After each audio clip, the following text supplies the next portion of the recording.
Hello, hello, hello. Welcome, everyone. Happy Wednesday. Happy afternoon to a lot of you. Good morning to some of you on the West Coast. And if you are joining us from overseas, hope you're doing well too. My name is Lane Gandy, and I am a director at the Adecco Group US Foundation, leading our engAGe leadership development programming, along with our other inclusion and well-being initiatives. Welcome to engAGe and Inspire Summer Series. engAGe and Inspire is where we invite real leaders to talk about real concepts, where you guys can take some actionable nuggets to improve, implement right away, and improve how you're performing both in your career and your personal lives. This is a call that is open to anyone. We believe that leadership is for everyone in the Adecco Group US Foundation, so we're excited for you to learn with us today. Um, Today, we are talking about something that we deal with day in, day out, every hour of the day. That is relationships. You are in them constantly, relating with other people. And with us is Casey Jacox and Janelle Beeler, two of the master connectors and relationship managers that I know. So Casey comes as one of the top salesmen in the staffing industry for years and years at Kforce. Ended his time there as head of sales, and then talk about sending the elevator back down. He did a hard pivot on his career to help others ascend. He is now an author of When the Relationship, Not the Deal, a podcaster. You can check out the Dadcast. And he is a coach, of course. And then we've got Janelle Beeler, one of our amazing leaders at the Adecco Group. Janelle is someone who I have loved getting to know over years and years. She stayed curious. She's taken risks. She's used her connections to take on even more complex leadership roles and then applied those concepts to succeed in those to get even bigger promotions. So she's here to fertilize all of you guys as well. We are going to have a great conversation today. Thank you, Casey and Janelle, for being here. I'm going to pass it over to you, Janelle, to get us started. Hello, everybody. I'm so happy to be here, and I'm really excited to have Casey with us for the conversation on a topic that feels more important than ever. We're all moving fast, and as we know, technology is really changing how we work. It's changing how we communicate, and it's changing how productive we can be. And I think we probably all find that that's amazing for helping us write an email or draft a proposal or maybe automate tasks. But I think it's also really shining a light on how important human connection is. And being the human side of the AI transformation is a role that we obviously take very seriously at the Adecco Group, because alongside technology, the need for people to build trust, strengthen relationships, and show up for each other has become critically important. And whether you lead a team or you work with clients, if you support delivery, manage operations, doesn't matter what your role is, relationships are still at the center of everything we do. And learning how to be intentional in how we build and nurture those relationships are what we're going to be talking about today. And that leads me to why I am so excited for today's conversation. And Lane started to tee it up. Casey, you've written a book called Winning the Relationship, which really breaks down how to lead with intention, talks about creating trust and building stronger connections in both business and life. I'm excited that today you're going to be sharing some of those golden nuggets with us, and really what I'd call some of the most valuable concepts that have helped you not only to get where you are today, but have really helped you coach so many high performers and executives over the years. So with that, Casey, I'm going to turn it over to you. Cool. Well, thank you very much. I am honored to be here, everybody. And I hope you can really stay engaged for the next 20, 25 minutes or so, because I'm gonna present, and then Janelle and I will make this really more interactive and hopefully like fireside chat. But hopefully everybody can see slides I'm going to share here. As Janelle mentioned, I did write the book called Win the Relationship, Not the Deal. It's about 6 core principles that really helped me succeed in staffing for 20 years. And it was about bringing energy to every meeting. It was about setting expectations. It was about listening, not hearing. It was about falling in love with my CRM and documenting. It was about checking my ego, practicing often. No matter how quote unquote successful I was, I still practiced. I still worked on my craft to getting better and better each day. And then lastly, I worked on having patience for people and letting relationships develop when they were ready to develop. So with that, we're going to talk about an acronym I created today called VALUE, which we'll get into in a second. But before I do, I always like to share pictures of my family. So upper left, this is Riley, who just graduated high school last night, everybody. So I'm entering Team Empty Nest, which feels very surreal. Lower left is me caddying for my son last year in a golf tournament on a very windy day, because you can kind of see his hair blowing all over the place. In the upper middle, this is Ryder in college. He goes to Southern Oregon University where he plays golf. Lower picture is myself, my wife of almost 28 years, and my daughter on senior night. Fortunately, my daughter tore her ACL. She lost her senior season to an injury. Brutal story. It's actually even more brutal because I lost my senior season back in 1994 to an injury. I went on to play football at Central Washington, which you can see in the upper right. And my daughter now is going to be playing basketball at Central Washington University, and she lost her senior season too. So it's very surreal and serendipitous and a little eerie, these stories, but I'm excited to see how she continues to battle through the adversity, because I know she's going to be stronger on the other side of it. Lower left is my head of security. The little one is Janie, and the big one's Harley. They bring a lot of energy to the working from home world. And then on the lower right is my wife and I. If anybody's from the East Coast and near the Boston area, this is an island called Cuttyhunk where we go visit in the summer. So, and upper right is proof, everybody. I did play football way back in the day, and if you've not seen the movie Napoleon Dynamite, I'm going to play a quick clip from that. And so if I ever reference it, that's an Uncle Rico moment throughout this presentation. You're going to know why, because we're going to learn a little bit more about Uncle Rico right now. Back in '82, I used to be able to throw a pigskin quarter mile. Are you serious? I'm dead serious. Watch this.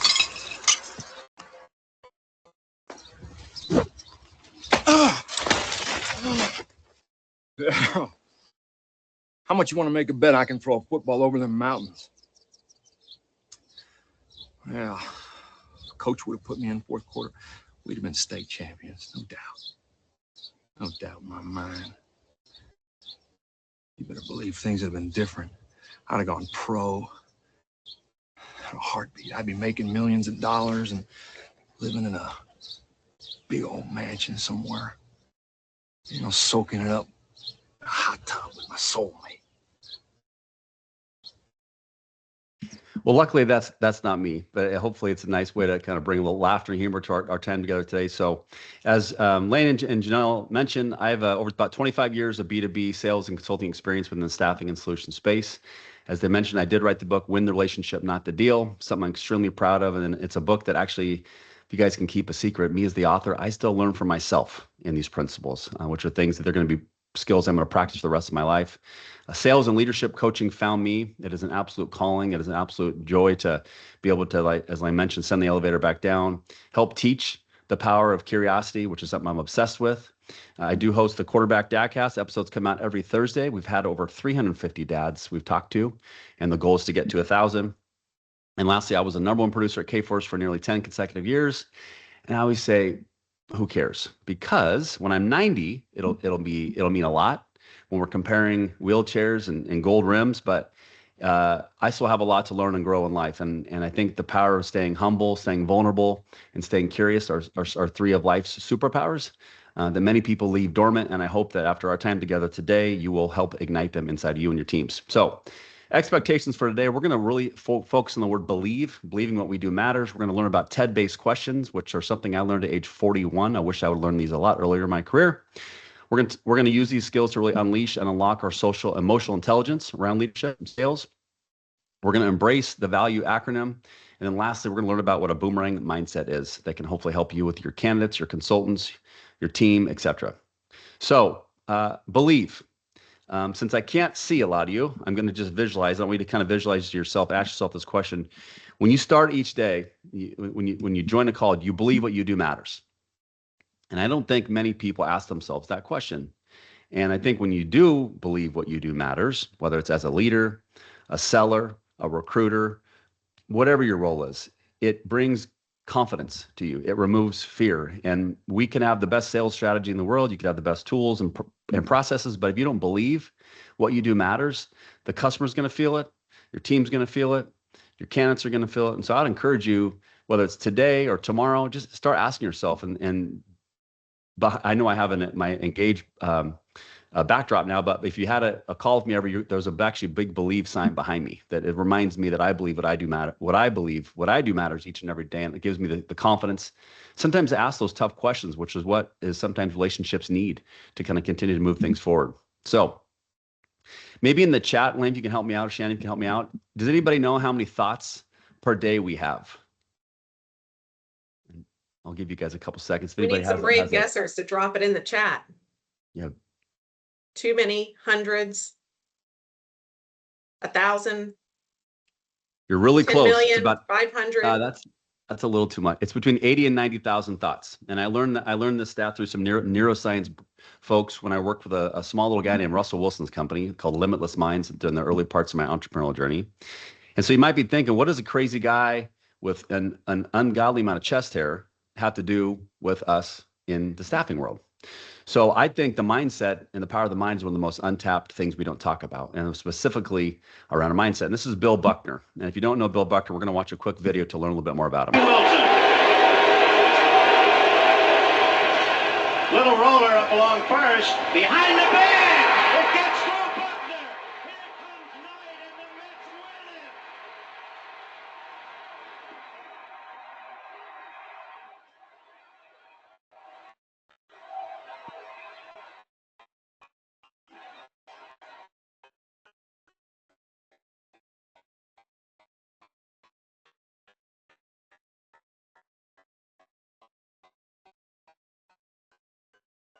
Casey, it's skipping on us a little bit.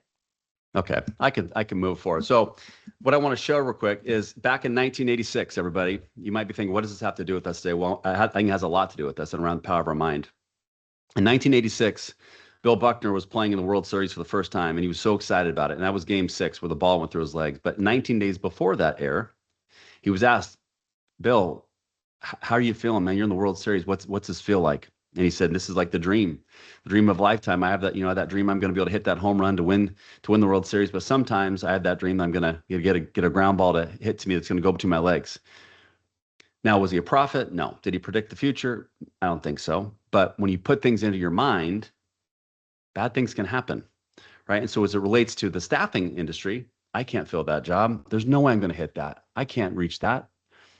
And so the power of I can't, or I need to, I should do, I want to, I have to, I can't, those are what I call my swear words. And instead, I like the power of I will. And when we can believe what we do matters, we can see what we can do and accomplish, because thoughts become things. And once thoughts get into our subconscious and we visualize and we write it down and we use the power of I will, I have stories for days, everybody, on why this matters. So I want to transition to curiosity. I'm sure we know who this gentleman is. If you don't, his name is Walt Disney, and he's one of the most curious minds of all time. And Walt said, we keep moving forward, opening new doors, doing new things, because we're curious, and curiosity keeps us leading down new paths. I believe that sales and leadership is about being curious. It's staying curious. It's about being a curious storyteller. It's asking questions before we tell a story. We want to ask them a question to make sure they're ready to listen to the story. For example, it might sound like, tell me would it help if I shared a story of how we've helped a client with a similar problem. Or if you're working with one of your members of your team, Mr. and Mrs. Salesperson, tell me would it be helpful if I shared how Susie or how Ralph or how Travis had a similar challenge back when he was or she was in year one. So we're going to learn about what something's called TED-based questions. And again, I learned this at age 41. I wish I would have learned it in my 20s. Because the most consultants I ever managed was 306. As the executive sponsor of an account, we were responsible for over 500. And I believe if I knew what TED-based questions were earlier, it would have helped me be a lot more successful. So TED stands for Tell Me, Explain, and Describe. And I'll make sure you guys have the PDF of this if this notes if we're going too fast, but you'll definitely get the slides when we get done. But Tell Me, Explain, Describe sounds simple. It's really, really hard to get good at. It took me about 6 months to a year with a lot of practice. And so what I also learned from this is what I call second, third level TED-based questions, which I believe is where all the gold is. So for example, those that have kids, this might be a great way to practice at home. So most likely when kids come home from school, we might say, hey, Johnny, how was school? Good. What'd you do? Nothing. Did you have fun? Yep. And then our code is, we'll go play Xbox, bud. We'll see you in 6 hours, which is not being the parent of the year. Instead, we can try using TED-based questions around, tell me one or two things that made you smile today. Great. Tell me why. That's a second level. Tell me two things. If you could change anything about school, tell me what it would be. Great. Tell me more about that. Same things in business, which we'll give you here an example in a second, which around using a number in the question, which I just did. The human mind, when we hear a number in a question, for some reason, I'm not sure why it works, but it does. Prove me wrong. Try it on your next client meeting, your next meeting with your candidate. Tell me 2 things you're looking for in a staffing vendor. Describe 2 things I can do to be a better leader for you. Great. Tell me more about that. Explain why that would be important to you. Tell me 2 things I can do to be a better teammate. If you ever get an email from me, everybody, it ends with stay curious. And I'm obsessed with curiosity because, as Ted Lasso says, be curious, not judgmental. So much we can learn about relationships is not about what we tell them, but it's about the questions we ask. It's the stories we tell that allows us to stick. So we're going to transition into understanding what value means now. And value is an acronym that I created at the end of my journey at Kforce because I was tired of people using the word value like a 1984 salesperson. And so instead, I wanted to be able to measure emotional intelligence. So I think about value as being vulnerable, being authentic, staying level-headed, which is hopefully will speak to a lot of you in the staffing industry, being understanding of others, and having empathy for people.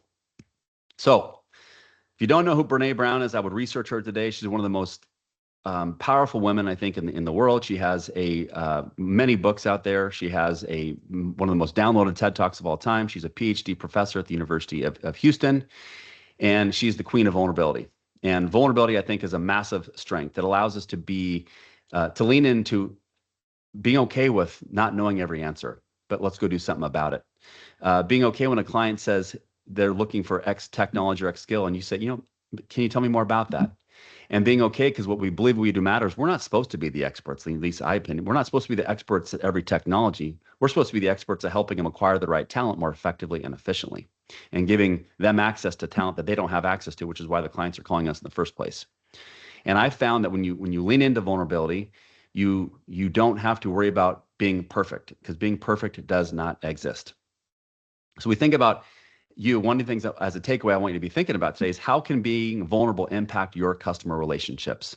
In the spirit of time, I would ask you to put it in the chat, but we're going to keep moving. But I want you to think about that. It's just something you could talk to your leader about, maybe your team about, and challenge each other as action. How can you use vulnerability as a strength?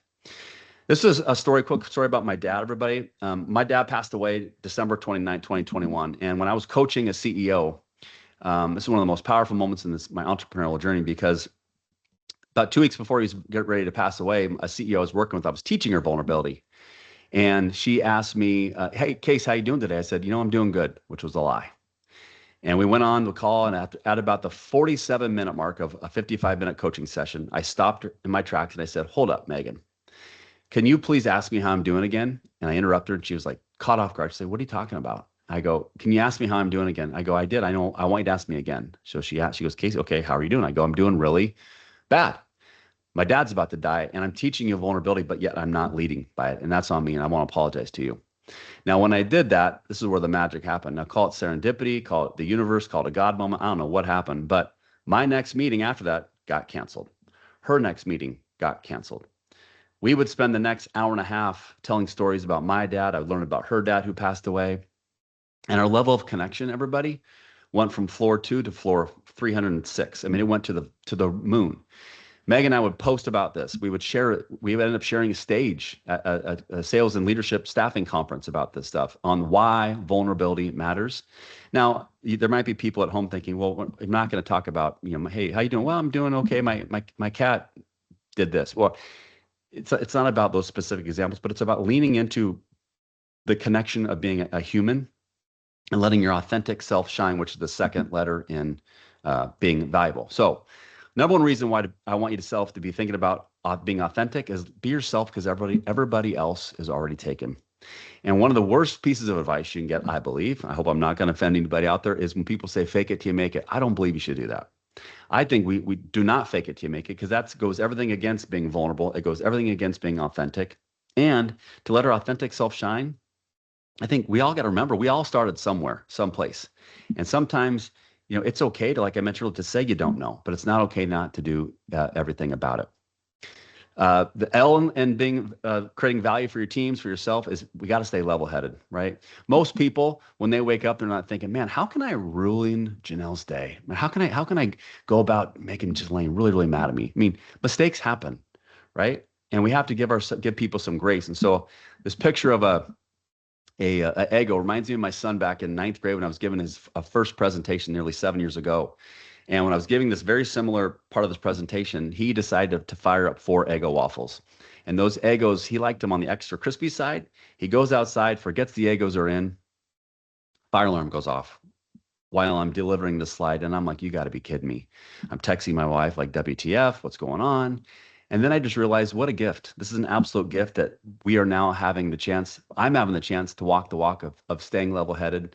They would post about this, and the comments after this presentation, so many people left, called me out and said, you make sure you don't lose your, you know what, on Ryder. He didn't mean to do it. Walk the walk. And so it was a really good way of me leaning into the being vulnerable, me being authentic and letting my authentic self shine about staying level headed.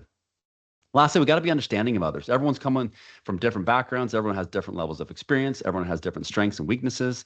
And we got to forgive, right? If we hold grudges, if we don't allow people to make a mistake once in a while, fear is going to erode our culture and it's going to hide. And that's not what we want to do as leaders. We want to instill confidence. We want to make sure our recruiters have the confidence to go out and fill any job we have. We want to make sure our salespeople have all the confidence in the world to go pick up the phone to call new clients or existing clients, grow that business. We want to give people the benefit of the doubt. We want to make sure we're always being understanding so we can listen to learn, staying curious versus always trying to persuade people. Because selling to me is about being a curious storyteller, as I mentioned. And lastly, we have to have empathy. For value to really exist, have empathy for others. And if there's some folks who have experience and you're senior on this call, remember when you started. Remember, we've used this phrase a couple times now today around send that elevator back down. Remember when you started, what were some things that you could think about early in your career that you wish you had? Or is there a time where you once reminded your team that might have less experience that, hey, you once struggled too. Hey, you once were scared to pick up the phone. And more when you can lead with the vulnerability, the authenticity, understanding of each other's and have empathy, watch what happens. I've seen these skills act as superpowers, literally superpowers when they can impact the culture. And we got to remember, it's not about each and every one of us. It's about our team. And we come to work to serve. We come to work to stay curious. Watch what happens. This quote I love, it says, customers or colleagues, they don't care how much you know until they know how much you care. I call this a way of driving holistic differentiation, or what Maya Angelou talks about, which is, it's not what you said, it's not why you said it, but how do we make people feel? Right? If you can ask great questions, if you can apply the components of value, you will be on someone's mind hours from now. Lastly, I want to talk to you about what a boomerang mindset means. So I've never thrown a boomerang. I don't even know if boomerangs actually work, but they did in the cartoons. But I want you to think about it as a metaphor. When we serve others and you're going out of your way to be nice, you're going out of your way to buy that cup of coffee for your teammate, you're going out of your way to remember that it's your client's birthday, you're going out of your way to send the thank you note, doing the extra thing that elite salespeople want to do, because I believe there's good, there's great, and there's elite. And the elite people do these little things really, really well. Rinse, repeat, rinse, repeat. They fall in love with the fundamentals. And a boomerang mindset is about not keeping score. A boomerang mindset is going out of your way when you're in Starbucks. Maybe you pay for the couple coffees behind you. A boomerang mindset is getting on LinkedIn and driving connection for someone else and not worrying about, are they going to try to help you? I have stories for days, everyone, about going out of my way to serve. And I mean, Lane, like you mentioned today, when I first met Lane, and shout out to Joyce Russell, who is why I'm also here.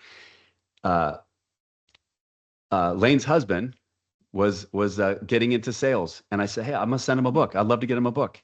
And she shared a story today about how he's had some recent success, and it really warmed my heart. But what I get from that is goodwill and karma and joy, and what you all can have the same impact on other people too if you stay curious and you look for it. So when you think about the boomerang mindset, which is all about serving others, think about how this mindset can help impact your team, your clients, candidates, the candidate experience they have with Adecco. So lastly, I'm going to open up for questions. I think I was right on time for 20 minutes, that was the goal.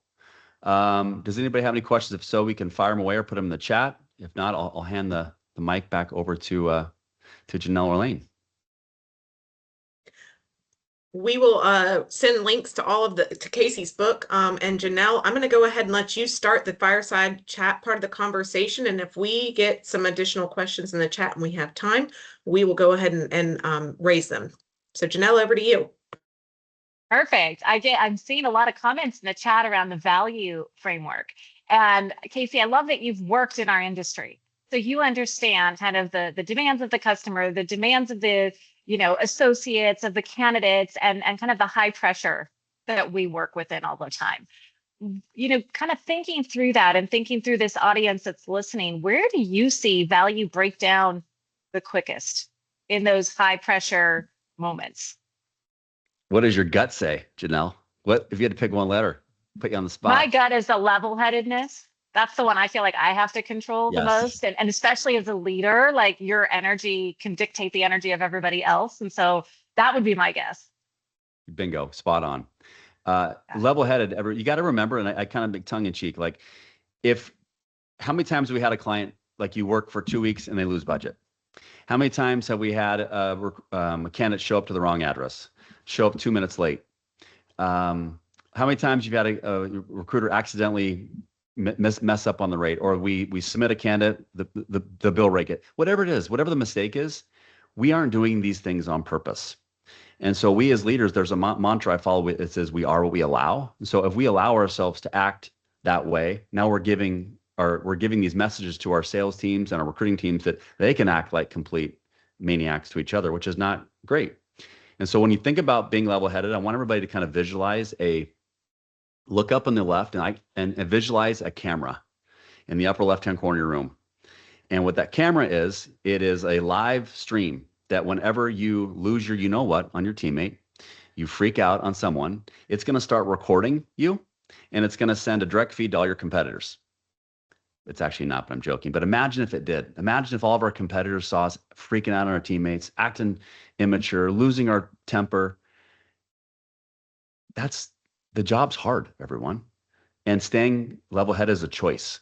And again, just remembering that we can't let one bad hour lead to 2 bad hours, one bad day lead to 1 bad or 2 bad days, which leads to 1 bad week. And all of a sudden now we've unraveled. So you nailed it, Janelle. Spot on. Is level-head is the most important one, I believe. I had a leader once tell me a long time ago when I was early in my leadership journey to be the duck. And I don't know if anybody's heard that analogy before, but the duck is like gliding so peacefully on the water, but underneath the duck is like going a million miles an hour. And that image of how do you just maintain the calm, even in the storm, is super important. And especially I think as you're interacting, like you said, with a customer, with an associate, with a candidate, or even as a leader with your teams. I want to pull on the curiosity thread for a minute, because I see that we do have quite a few leaders that are on the call. And I think that sometimes when you do get busy, you maybe don't take as much time to really allow your team to be curious. I think maybe curiosity and empathy sometimes also go by the wayside when it's stressful and you're busy. So what tips do you maybe have around that, on how we as leaders can really kind of drive that home with our teams and enable people to really be curious?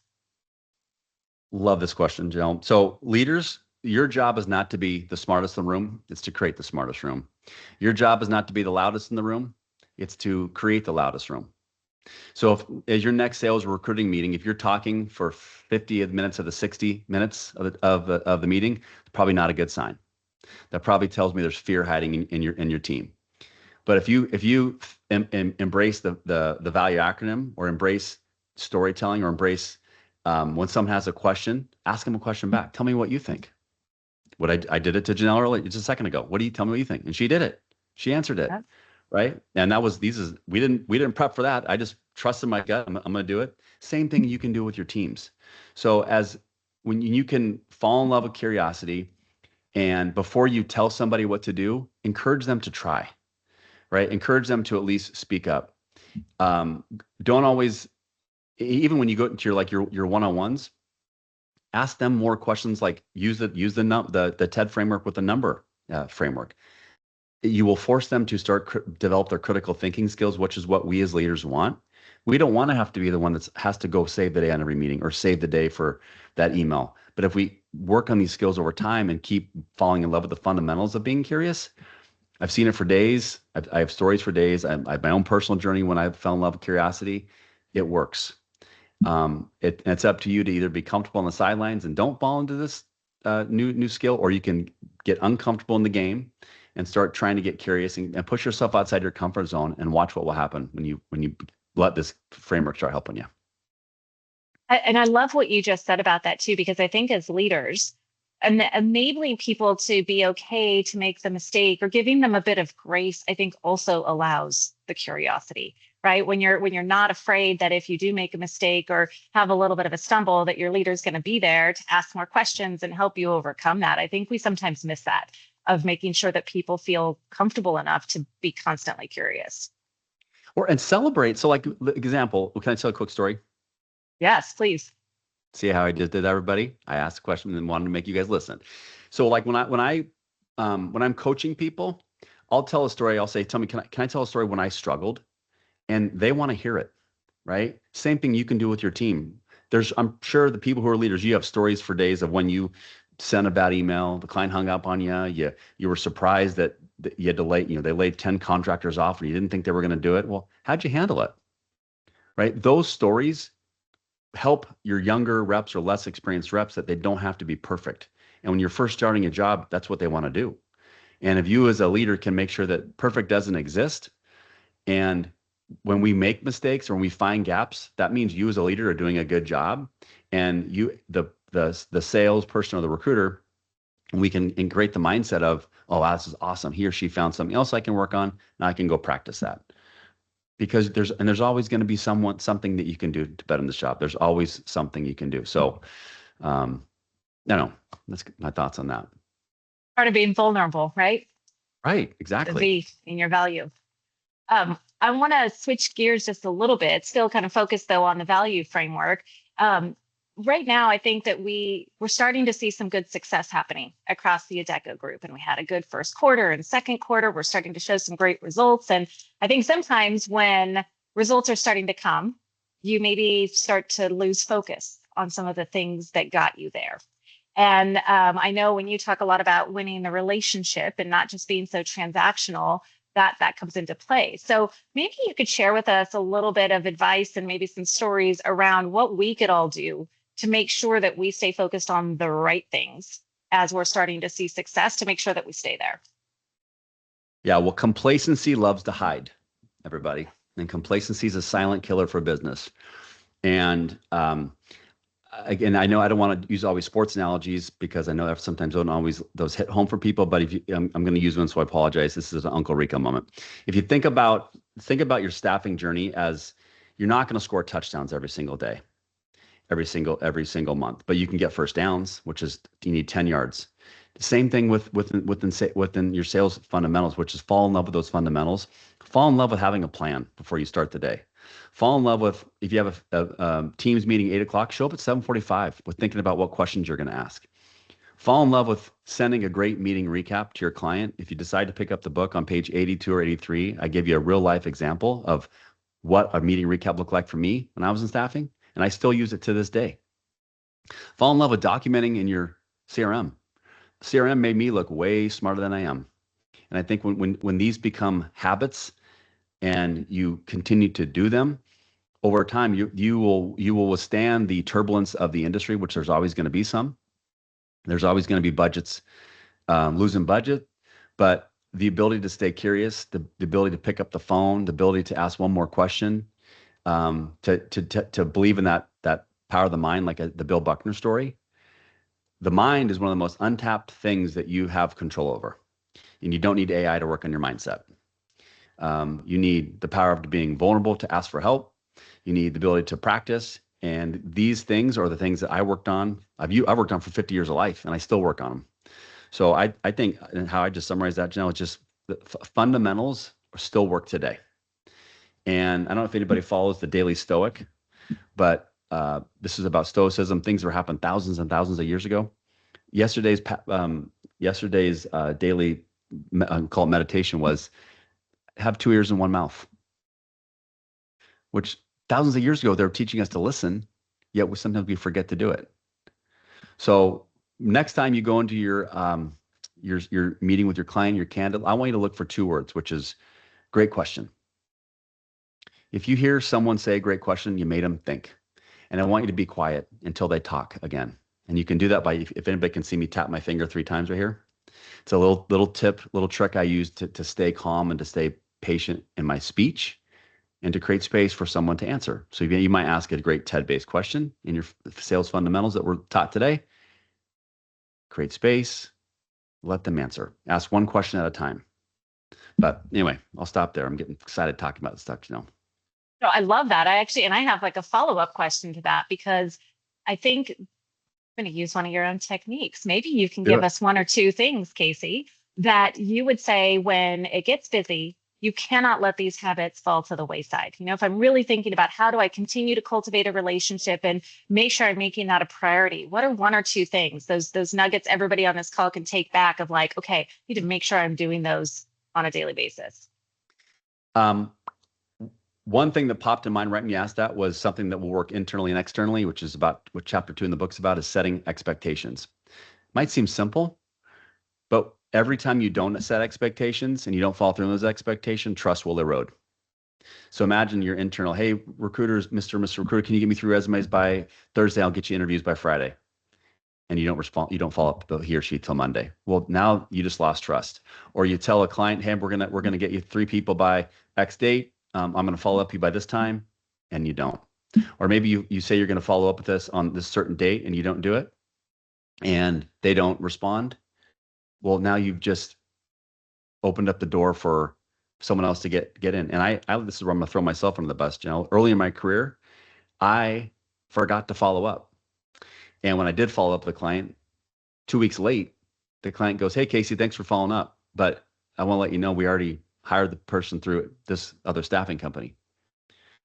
Now imagine the fear I had, imagine the embarrassment I had, because that job was up on our board, our pre-board, and I had to go erase it and tell my boss the truth of what happened. Never happened again. So expectation management, number one. The other thing I'd say you cannot let happen is if you're newer, or even if you have a ton of experience, I would not say you don't have to memorize everything Adecco does. But what you can do is fall in love with asking great questions and understanding your client's business. Make them think. Go to your way to be the boomerang. How can you help them grow their business? Who do they want to help? Who do they want to connect with? Most staffing people aren't asking these questions, everybody. They're asking, do you have any needs? Can I get the exclusive? Oh my God, my boss has a lot of pressure on me. Can I have someone start tomorrow? It's not about that. You might get some wins that way, but I think when you focus on winning people, long-term, over time, you're going to have way more success than most. That seeking to understand, not to just respond. And I think we get stuck in that transactional mentality sometimes of like, I need the order, have urgency around this, and we don't take time to actually build on the relationship, right? And so then when that order goes away or that associate's role finishes, then you're left at square one again because you didn't take time to actually seek to understand what the client needed. I think those are. I was going to say, and even if you don't know, be vulnerable. Yeah. Call the client back. Hey, Mr. or Mrs. Client, would it be okay if we talk a little bit more about this problem A in your business? I'd like to learn more about it. Or maybe this is where AI can help, like have it summarize for you. Have it summarize some questions and tell it to use, tell me, explain, describe. Teach your AI to use TED-based questions so that you can then use this in front of your client. And people remember a lot more what you ask than what you tell them. Yeah, you're right. And I bet we've all been in that seat, like I'm being vulnerable too. I've made mistakes just like you just described. We all have. And I think being conscious of that and remembering that no matter how busy you get, you've still got to set clear expectations with your client, and you've got to constantly be seeking to understand and not just being transactional in your conversations. I think those are two like great nuggets that you just gave us, Casey. Do you want me to tell one more quick story? Yes, please. So everybody, at the end of my corporate career, we were part of one of the largest deals in company history. It was like over 100-person deal, 100-person project. Like we were thinking, oh my God, this is amazing. You want to talk to Uncle Rico? It's sitting in the hot tub. Like it was like crazy. I was like, this is gonna be amazing. 3 months into the project, I'm down in Dallas and we meet with one of the executives and we lose budget. And I thought she was joking. And I'm down there with our executive team. Now I'm thinking, oh my gosh, how are we going to figure this out? This is going to impact stock price. This could impact this. I'm just like, I'm not staying level-headed internally. I'm a little bit freak out mode. And I remember just going to my boss. I'm like, and it was the first time I worked for someone younger than me. And I said, Mr. Boss, I said, we have risk. and I'm nervous about this, da da da. And all he'd said was, "It's not your fault. You didn't do this on purpose." And it was like this huge weight off my shoulders. But then I had to go face the music of laying off 80 people. I had to go figure out a way to like address how we're going to handle that. I had to then deal with the recruiting team who was really, really frustrated. I had to go talk to the candidates. They were really frustrated. I can't control that. How I can control is the effort and attitude I put into putting those people back to work, whether with my clients or with some of my teammates' clients. It did not matter. That's where boomerang mindset came into play. How can I serve them, get them back to work? Yeah, selfishly, I might not get paid, but our company will. I'd rather have our company make money, and over time, long term, I'm probably going to win the long run. So I'm happy. These are like flashback moments, Janelle.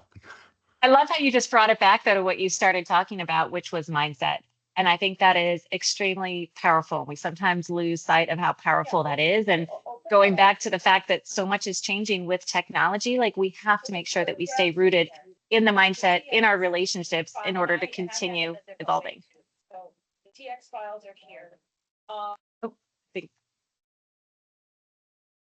Lane, I know we're coming up on just a couple minutes left, so I'm going to pass it back over to you.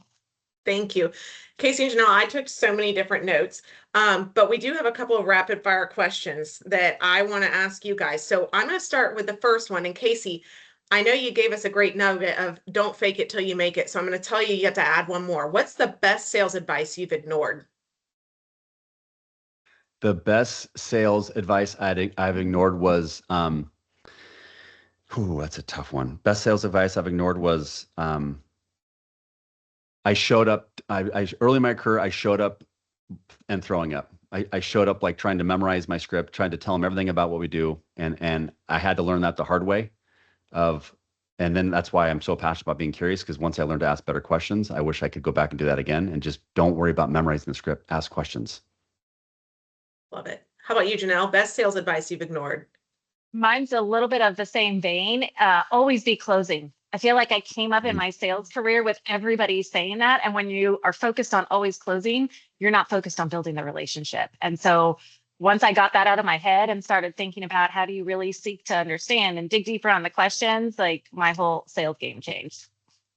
Love it. How about what's your real take on work-life balance? Janelle, let's start with you. It doesn't exist. It's a constantly a moving piece. I think there are days where you put attention and energy to one thing, and there's other days where that has to shift, and that is okay. I think that especially being a parent and having a job that is very demanding, like those things are always in flux, and coming to understand that and figuring out today, where does my energy need to be placed, or for the next hour, where does my energy need to be placed, is the best way to sort of manage that work life balance, so to speak. Casey, you agree? I see you nodding your head. Yes, I think there's so much about what I wrote about that I did not realize can help a younger parent. And I have a LinkedIn post out there yesterday that is hitting on a lot of this stuff. And if you want like a follow-up thing to kind of think about, I would encourage you to go find it. But I think you must give yourself grace. You must over communicate. You must set expectations. If you got a big project at work and maybe you tell your spouse, "Hey, honey, I need an hour," and then maybe when you get done with that, read the room, team. Is there dishes to be done? Is there laundry that needs to be folded? It's not the husband or wife; it's your team's job. We're all one team. So I think you can have work-life balance if you are like really, really, really laser focused. But I think you got to be where your feet are, and wherever you are, show up your best at work. Show up your best in the meeting, show up your best at your kid's game, but be all in wherever you are. Don't try to be like, if you're at your kid's soccer game on your phone like this, it doesn't send the right message. And I will tell you that when you dial 911, everybody, my phone doesn't ring. Even when I had 306 consultants on billing, 911, my phone didn't ring. I wasn't as important as I once thought. So I would just say, be where your feet are, be as present as you can, and you will feel more balance in your journey of your corporate journey. I love that. All right, we have 1 minute left. So what is one thing that you can do to build trust instantly? What's the one thing that you do? Follow up. Yeah, that's mine too. We've already talked about it. Do what you say. That is the most underrated skill. It's the most important thing in building trust, and it's the easiest way to lose trust. I love Even it. when Well, there's nothing thank to you. say. Even when there's nothing to say. Tell them that. Tell them that. Oh, I don't want to follow because we don't have any candidates. Tell them that. Tell them what you've done to, hey, we've talked to 14 people. We've screened them all out. I just want to let you know where we're at. You're still winning them. That is great advice. Be where your feet are. Stay curious. Follow up. Set expectations. You guys have heard it. They have lived it. You can go live it too. We hope you've enjoyed our session today. We did send a poll out. Please give us your feedback. And if you have ideas on who you'd like to see next, you have my email. You can look me up or you can find me on Teams. Thank you again, Janelle and Casey. We have learned so much from you today. We are truly, truly grateful. And wishing you all a great rest of your day and your week. Thank you, everyone. Goodbye. Thank you. Bye, everyone.